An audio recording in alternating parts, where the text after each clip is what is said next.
Okay, Kevin and I are here this afternoon at the accessory section, and we are making this video to assist a customer who has purchased one of our Tach blockoff plates, and also in the process removed the entire Tach generator drive system, which should not be done. The problem that we're going to discuss is what happens to the air distributor drive gear when you remove the Tach drive system, because that air distributor drive gear drives off of the Tach generator drive system. And this right here is the vertical shaft, which you can see everything that drives off of that. This material here is not very thick. I think it's less than 1/8 of an inch thick. Am I correct, Kevin? Yeah. Okay. All right. Here we go.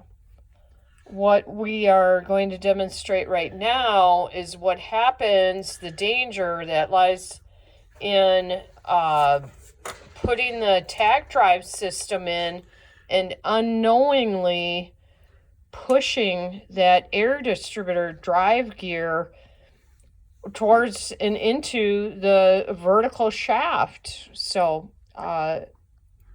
here we go. So there we go. Go ahead, Kevin. As this goes in, if the inner gear is not lined up, it'll actually, see right now there's a bind on it, and it can push that gear out.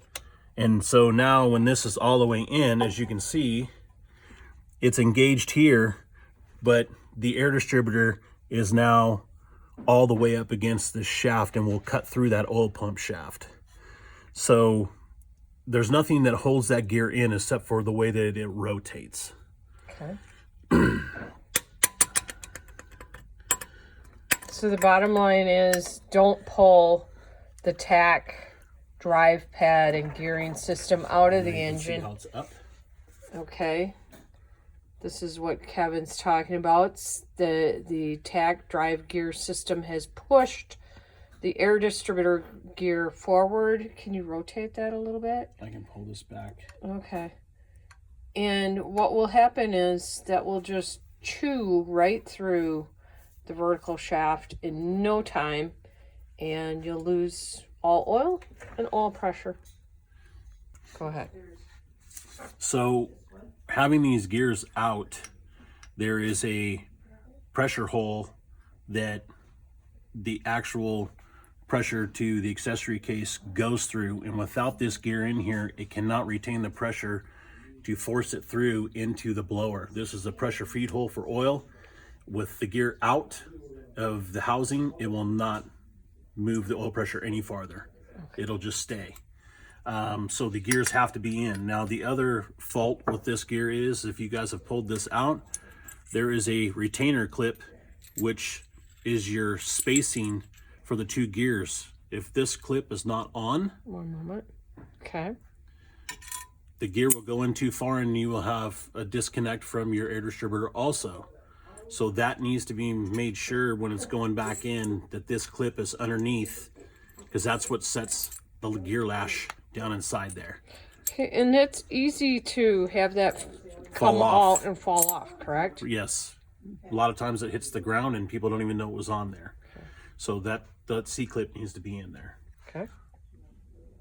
So to make sure that this air distributor gear does not come out, you need to remove the compressor drive housing on the other side to be able to hold that gear with a screwdriver or something while one person pushes this in. Now ours is already loose, so we can remove this and take it out. And you can see when I rotate this, you can actually just hold the air distributor gear as the other piece is being pushed in. So you're actually holding the air distributor gear up into the air distributor housing. Yes. Okay.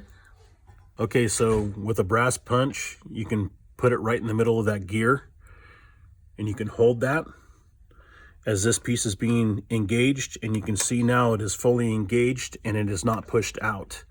So now you have complete engagement there. So now when those gears rotate, all that is rotating together.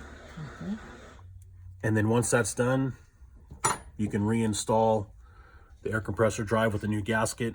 No clocking or anything on those gears. Yes, on this here, you got to make sure that these oil holes and drain holes are lined up. Otherwise, you'll lose oil pressure to the compressor. Okay, gotcha.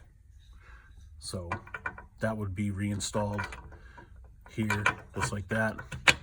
And then everything's back in where it's supposed to be. Okay. Okay, so what about the air distributor timing at this point? After we just did all of that, are we going to have to retime the air distributor? If the engine has not moved and they don't move it, not even one tooth, when they hold it, they might be able to just reinstall it, try starting the plane. If they get lucky, it'll be, if not, they have to retime the whole air start. So the whole distributor housing, all the airlines, everything else has to come off, and it all has to be retimed to the book. Okay. Okay, we've been having some discussion about the air compressor drive plate and gear, and Kevin has gotten his shiv out of the toolbox. It's difficult to get this off, we're not going to lie. If this gasket has been glued onto the engine for a long time, it's not going to pop off like you just saw earlier in the video, because we use this accessory section for teaching aid, so the stuff comes in and out all the time. And Kevin's going to demo a little bit. There is a little cutout on one area, 3 cutouts. But what's going to happen is this section, your housing is going to be stuck on there. Okay. And you got to remember, you're going to have the blower section above this. You're going to have mount ring, oil pump. The only thing that's going to be removed is going to be your compressor. The thing to do is to come in here and actually try and tap this behind the gasket material to actually break all that loose first. To be able to do that, don't pry on this, because we have seen this thin aluminum be bent before. So you got to try and bust as loose as much as possible by going around and trying to break that gasket loose, because it will be on there. Okay, and what Kevin is using, his little shiv, is just an old steak knife. Old steak knife, but it's thin and it's tough. So just steady as she goes. Don't chew up the metal. Don't be prying on it. New gasket. Yep.